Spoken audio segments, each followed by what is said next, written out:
અને હંમેશા આ સમાજે સિંહોની બલી ચડાવી છે ને બકરાઓને મોટા કર્યા છે, એનું આ પરિણામ આપણે ભોગવી રહ્યા છે મિત્રો. કોઈને ગમે ન ગમે તો માફ કરજો મિત્રો, પણ 2 કલાક પછી વિચારજો મારી વાત ખોટી નહીં હોય. આ ભારતીય જનતા પાર્ટી અત્યારે જેની કમાન જેના હાથમાં છે એને બળદ માણસો ગમતા જ નથી મિત્રો.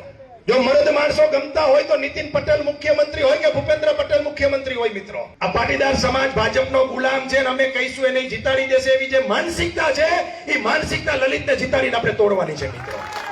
મેં જોયું છે મોરબી નગરપાલિકામાં મિત્રો કે 5 વર્ષ પટેલીઓ હાથ પગે લાગી જાય કે ભાઈ સાહેબ હવે મારે ટિકિટ નથી જોતી, ચૂંટણી નથી લડવી. કા ઝૂલતો પુલ માત્ર જયસુખભાઈના કારણે નથી તૂટ્યો ને એ માણસને 1.5 વર્ષ સુધી જેલમાં રહેવું પડ્યું. પરંતુ જ્યારે સ્થાનિક સ્વરાજની ચૂંટણી આવે ત્યારે આપણા વિસ્તારનું કામ કોણ કરી શકે એમ છે અને કોણ કામ કઢાવી શકે છે એની જો તમને સૂઝબૂઝ ન હોય તો તમારો ક્યારેય વિકાસ નહીં થાય મિત્રો.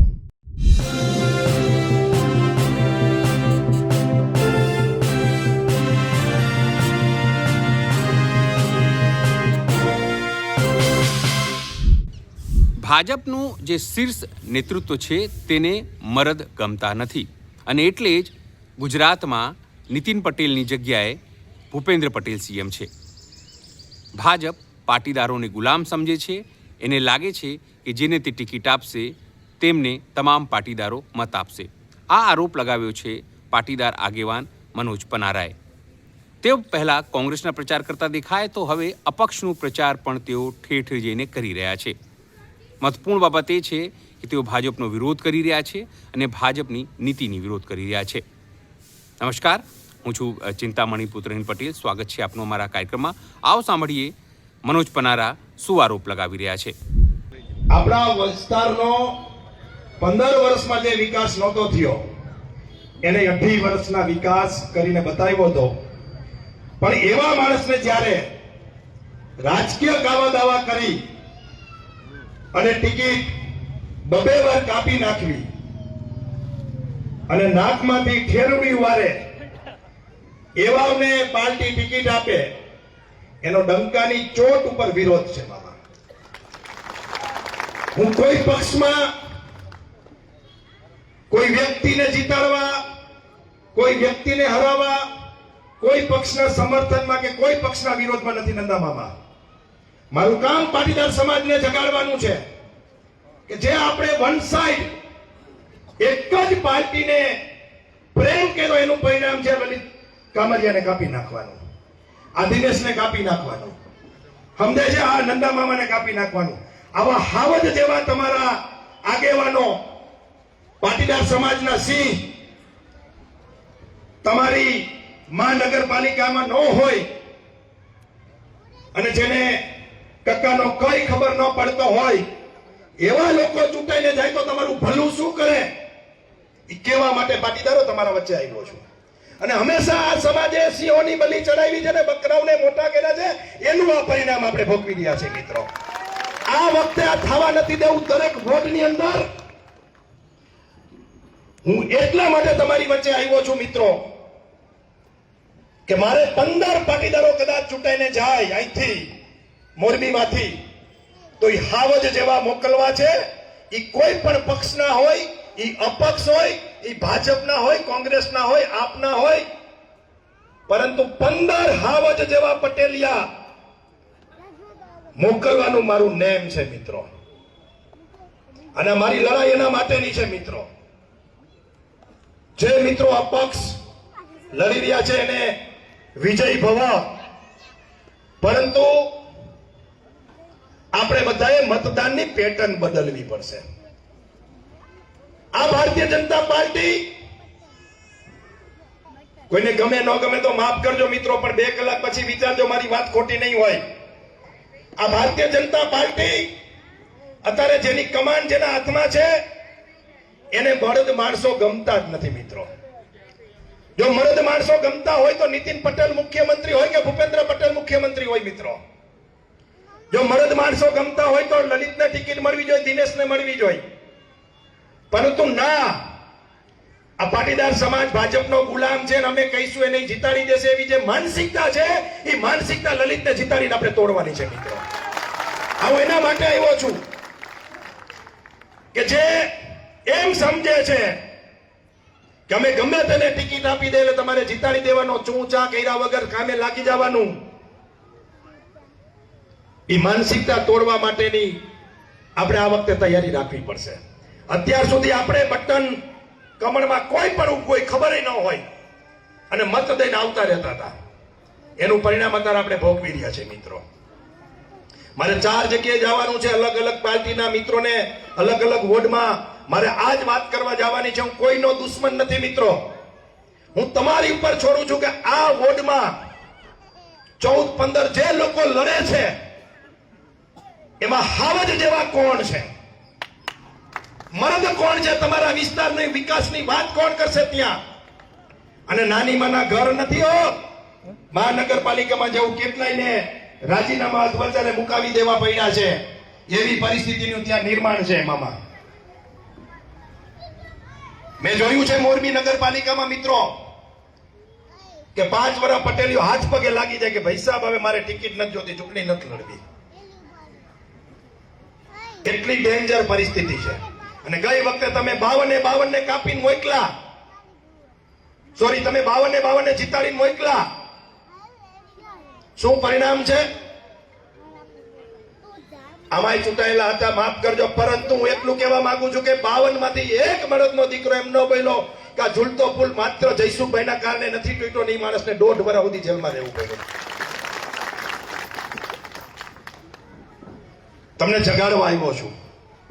આ સમાજ કોઈ પણ રાજકીય પાર્ટીનો ગુલામ ન બનવો જોઈએ. તમારી સ્થાનિક સ્વરાજની ચૂંટણી છે, તમે ભાજપને માનતા હોય, કોંગ્રેસને માનતા હોય, આપને માનતા હોય, રાજ્યની ચૂંટણી હોય, કેન્દ્રની ચૂંટણી હોય, તો નરેન્દ્રભાઈનો હાથ મજબૂત કરતો ને. મારી ક્યાં ના છે? એમાં કોઈ ના જ નથી. તમને જે પક્ષ ગમતો હોય ગમાડજો, એને મત કરજો. પરંતુ જ્યારે સ્થાનિક સ્વરાજની ચૂંટણી આવે ત્યારે આપણા વિસ્તારનું કામ કોણ કરી શકે એમ છે અને કોણ કામ કઢાવી શકે છે એની જો તમને સૂઝબૂઝ ન હોય તો તમારો ક્યારેય વિકાસ નહીં થાય મિત્રો. રાજુભાઈ 1500 કરોડ ઉપરનું કદાચ બજેટ હશે. કેટલું? હા, એટલે 1200 કરોડનું બજેટ. અને જો તમારું પ્રતિનિધિત્વ નહીં હોય ને તો તમને કોઈ પૂછવાય નથી આવવાનું મિત્રો. પરંતુ અહીંથી હું અપીલ કરું છું, ટકોર કરું છું, ફરીથી કહું છું કે હું કોઈ વ્યક્તિને હરાવવા કે જીતાડવા નથી આવ્યો. હું તમારી ઉપર છોડું છું કે આપણા વિસ્તારમાં મર્દ માણસો કોણ લડે છે. એ લલિત કામરિયા હોય, શૈલેષ માકાસણા હોય, અમારો મનોજ કાલરિયા હોય, આમ તમે મતદાનની પેટર્ન જોઈને મતદાન કરો તો એ તમારો વિજય ગણાશે મિત્રો. એક પક્ષમાં, એક પાર્ટીમાં આપણે ચોંટી ગયા ને એનું આ પરિણામ છે મિત્રો. ઘણું બધું કહેવું હોય તો ઘણું બધું કહેવાય એમ છે, પરંતુ લલિતે પોતાનું કેરિયર દાવ ઉપર લગાડ્યું છે ને આપણે એ કેરિયર બચાવવાની આપણી જવાબદારી છે મિત્રો. અને આપણા ભરોસે લડવા નીકળો છે. અને ખાસ કરીને આ સોસાયટીની ફરજ છે કે તમારે એક મત તો લલિતને દેવો જ પડે. બાકી તમે ક્યાંય માનતા હોય તમારે દેવો ન દેવો, તમે બધા તો હોશિયાર છો.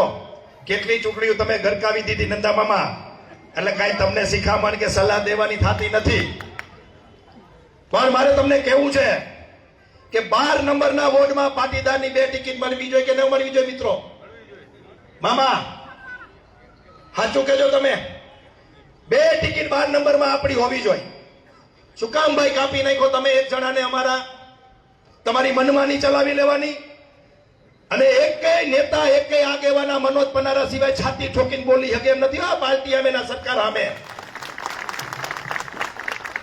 જે પાર્ટી, જે વ્યક્તિ કોઈ પણ ગુંડો, લુખ્ખો, કોઈ પણ આ સમાજને હેરાન પરેશાન કરશે, એ રાજકીય રીતે હોય, સામાજિક રીતે હોય, આર્થિક રીતે હોય, એ કોઈ પણ રીતે હેરાન પરેશાન કરશે, એની સામે પહેલી લડાઈ મનોજ પનારા કરશે. એનું તમને વચન આપું છું મિત્રો. મારી વાત એ છે કે 12 નંબરમાં 2 પટેલ, ભાજપમાં 2 પટેલ, કોંગ્રેસમાં 2 પટેલ આપમાં હોવા જોઈએ. પછી જેને જ પ્રજા છૂટે એને. અને હું કહું તો છૂટે. ઘણા મિત્રો મને નંદામાં માતર કહે છે, મને કે તું અહીંયા સભા લેવા જતો નહીં, અમે હારી જઈશું. અરે મલ્લા મારા, મેં કીધું જો એવી મારી તાકાત હોય તો બધું તંત્ર ચૂંટણી હારી ગયો, હું ન જીતી જાઉં. હું ચૂંટણી જીતાડવા, હરાવવા, કોઈ પક્ષનું ખરાબ કરવા, કોઈ પક્ષને પ્રમોટ કરવા આવ્યો જ નથી. હું તમને એટલું જ કહેવા આવ્યો છું કે તમે મર્દ માણસને ચૂંટીને મોકલો, કામના માણસને ચૂંટીને મોકલો. ટાઈમ પાસ કરવા રાજનીતિમાં જે લોકો આવે છે એને તમે મત ના આપો, એ કહેવા માટે આવ્યો છું. મિત્રો, રવાપરનો 11 નંબરનો વોટ, તમને ક્યાં અન્યાય થાય છે પટેલિયા, તમને કહેવા માંગુ છું. અને શું કામ થાય છે મેં તમને કીધું કે એક પાર્ટીને પ્રેમ કરો ને, તમે તમારા દીકરાને સતત પ્રેમ કરો, એની બધી જ વાત માનો ને એટલે ઉઠ્યાણ જ થાય. અને છેલ્લે તમારે અનાથ આશ્રમ અને વૃદ્ધાશ્રમ જ જવું પડે. એમ તમે આંધળો પ્રેમ કર્યો છે, એનું પરિણામ છે 11 નંબરનો વોટ 24,000 25,000 નો વોટ બન્યો રવાપરનો. ખરેખર 2 વોટ મામા બનવા જોઈએ, અને 2 વોટમાં તમારા 3 પટેલિયા લડી શકે, પક્ષ કોઈ પણ હોય. આજે એક જ વોટ બનાવી અને તમારું 3 પ્રતિનિધિત્વ ત્યાંથી કાપ્યું છે. એક પ્રતિનિધિત્વ તમારું 11 નંબર 12 નંબરમાં કાપ્યું છે. 4 પ્રતિનિધિ તમારા કાપ્યા છે, ને એક બાજુ પાછું 27% આ વખતે અનામત લાગુ પડી ગયું છે મામા. તમને ખબર જ નથી કે સ્થાનિક સ્વરાજમાં અત્યાર સુધી 10% અનામત હતું, હવે 27% અનામત થઈ ગયું. એટલે કે 100 લોકો ઇલેક્શન લડતા હતા ત્યારે તમારે 10% ઈબીસી એટલે કે અનામત હતું ઓબીસી નું. હવે એ જગ્યાએ 100 લોકો લડતા હોય તો 27 લોકો ઓબીસી ના લડતા હોય છે. અને રોટેશન પદ્ધતિ છે. જે મિત્રોને મળે છે ઓબીસી સમાજને વધુ મળે એની લાગણી છે. કોઈ સમાજનું આપણે ઝૂંટવવું નથી, કોઈ સમાજને ન મળે એવી આપણી વાત પણ નથી.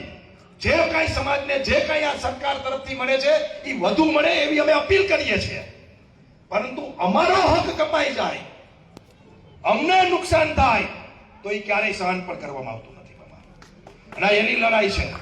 અને જો તમને બીજું કહી દઉં, કોઈને મનમાં ફાંકવું હોય, હજી કોઈને ભારતીય જનતા પાર્ટીનો બેઠેલાને વહેમ હોય તો સમજી લેજો કે તમારું રાજકીય અસ્તિત્વ ખતમમાં છે. એક સમયે તમે પહેલી સંસદ, બીજી સંસદ, પહેલી ધારાસભા, બીજી ધારાસભા, ત્રીજી ધારાસભા જોઈ લો, એમાં જૈનો, ક્ષત્રિયો, લુહાણા, બ્રાહ્મણ કેટલા હતા અને આજે કેટલા છે. આ જ પરિસ્થિતિનું નિર્માણ આવતા દિવસોમાં તમારું થવાનું છે. અમે લોકોએ 10% ઈબીસી ની માંગણી કરી છે કે અમને પણ સ્થાનિક સ્વરાજમાં 10% અનામત આપો, જેથી કરીને અમે પણ ગ્રીન ચોકમાં લડી શકીએ, અમે પણ વિસીપરામાં લડી શકીએ. તમને ખબર છે મિત્રો અનામતનો લાભ શું છે? આખો જિલ્લો પાટીદારનો કેવો હોય તો કહેવાય આ મોરબી જિલ્લો, અથવા તો બહુમતીનો જિલ્લો કહી શકાય. એની અંદર જિલ્લા પ્રમુખ કોણ બનવાનું ખબર તમને? આદિવાસી બેન મહિલા, જેનું એક ગામ નથી. આ સમજવાની જરૂર છે તમને. અને આ ઇલેક્શનના માધ્યમથી હું તમને સમજાવવા આવ્યો છું, નહીતર હું રાડ પાડી મરી જાઉં તો તમે ભેગાઈ ન થાવ. આ મારા માટે તક છે તમને જગાડવાની. આ જિલ્લાની અંદર 10%, આ જિલ્લાની અંદર જિલ્લા પંચાયતના પ્રમુખ તરીકે ભાજપના બેન જીતે, કોંગ્રેસના જીતે, કે અપક્ષના જીતે, કે આપના જીતે, કોઈ પણ ના જીતે, એક જ સીટ છે. એક જ સીટ ટંકારા તાલુકાના નેકનામ ગામની. ત્યાંથી જે બેન જીતશે એ પ્રમુખ બનશે. સંખ્યા કોઈની કેટલી હશે લેવા દેવા જ નથી. ભલે ભાજપની 25 આવે તોય ભલે, 20 આવે તોય ભલે, અને કોંગ્રેસની 20 આવે તો ભલે, જેના જીતશે એ બેસશે. આ અનામતનો ફાયદો છે. હું તમે જે હુક હતી ને અનામતની, આ ઈડબ્લ્યુએસ ના કારણે કેટલા દીકરા નોકરી લાગ્યા. અને મને આનંદ છે આ સમાજ ઉપર, મને ગર્વ છે અત્યારે કે મેં તમને એમ કીધું કે આપણે ડિસ્કો દાંડિયા રમવા નથી જવા, આપણી દીકરીઓ નથી મોકલવી, એ વલ્ગર ગીતોમાં આપણે નથી નાચવું, આપણે અહીં છાત્રાલયમાં આપણી સોસાયટીમાં રમાડીએ, શીખડાવીએ. અને તમે એ વાત માની. મેં એમ કીધું કે તમારે પ્રાચીન નવરાત્રીઓમાં રહેવાનું છે, અર્વાચીન નવરાત્રીમાં આપણે નથી જવાનું. તો અર્વાચીન નવરાત્રીમાં કાગડા ઉડતા હતા. અને પ્રાચીન નવરાત્રીમાં મામા મને કેટલાય શહેર પ્રમુખ, સોસાયટીના પ્રમુખોએ કીધું કે મનોજભાઈ અમારે 800 જણાનો નાસ્તો કરવો પડતો હતો દર વર્ષે, હવે 1200 જણાનો નાસ્તો કરવો પડે છે. કારણ કે લોકો ત્યાં જાતા બંધ થઈ ગયા. પાસ લઈને, પૈસા લઈને, ટિકિટોમાં જે નવરાત્રીમાં જતા હતા બંધ થઈ ગયા. સોસાયટીમાં દીકરા ગરબી રમતા થઈ ગયા. આ વાત તમે માની. મેં છેલ્લે હમણાં એક વિડીયોમાં કીધું કે તમે કોઈના ગુલામ બનોમાં લોકશાહી પર્વ છે. જેમ તમે રામનવમી ઉજવો છો, જેમ તમે નવરાત્રી ઉજવો છો, જેમ તમે કૃષ્ણ જન્માષ્ટમી ઉજવો છો, એવી રીતે રંગે ચંગે તમે લોકશાહીનું આ પર્વ છે ઇલેક્શન, એમાં રંગે ચંગે ભાગ લ્યો ને એને ઉજવો. મેં છેલ્લે કીધું તું, મને ગર્વ છે એ વાતનો કે તમને અન્યાય થાય, તમે તાકાતવાર આગેવાન હોય તો તમે અપક્ષ લડો, અને આ અપક્ષ લડી રહ્યા છે મિત્રો. આ બધા જ મિત્રો મારી તમને અપીલ છે. મારે હજી 4 જગ્યાએ જવાનું છે. છેલ્લી અપીલ કરીને વિનંતી કરું છું કે આ ચૂંટણીમાં આ વોર્ડની અંદર કોઈનું સમર્થન નથી, કોઈનો વિરોધ પણ નથી, કોઈ પાર્ટીનું સમર્થન નથી, કોઈ પાર્ટીનો વિરોધ નથી. તમારે નિર્ણય કરવાનો છે. તમને બધાને બુદ્ધિ આપી છે, બધા તમે મારા કરતા ભણેલ ગણેલ હોશિયાર અને આગળ પડતા લોકો છો. સમજદારી પૂર્વક 4% તમારે ક્યાં કરવા એ હું તમારી પર છોડું છું. બોલો ભારત માતા કી, બોલો ઉમિયા માત કી જય સરદાર. એકવાર બધા હાથ ઊંચા કરીને જય સરદાર, જય સરદાર, બોલો ઉમિયા માત કી. મનોજ પનારાની વાત સાંભળીને આપને શું લાગે છે કે જે રીતે તેમણે કીધું કે તેમણે મરદ ગમતા નથી, મરદ નેતાઓ ગમતા નથી અને એટલા માટે તેઓએ નીતિન પટેલની જગ્યાએ ભાજપે ભૂપેન્દ્ર પટેલને સીએમ બનાવ્યા છે. આ અંગે આપ શું વિચારો છો? જરૂરથી અમારા કોમેન્ટ બોક્સમાં કોમેન્ટ કરજો. એ સિવાય અમારી યુટ્યુબ ચેનલ લાઈક કરો, સબસ્ક્રાઇબ કરો, બેલ આઇકન દબાવો. સાથે અમારી વેબસાઇટ છે www.gujaratplus.in. ત્યાં પણ જઈને તમે વધુ અપડેટ થઈ શકો છો. અત્યારે માટે બસ આટલું જ. નમસ્કાર.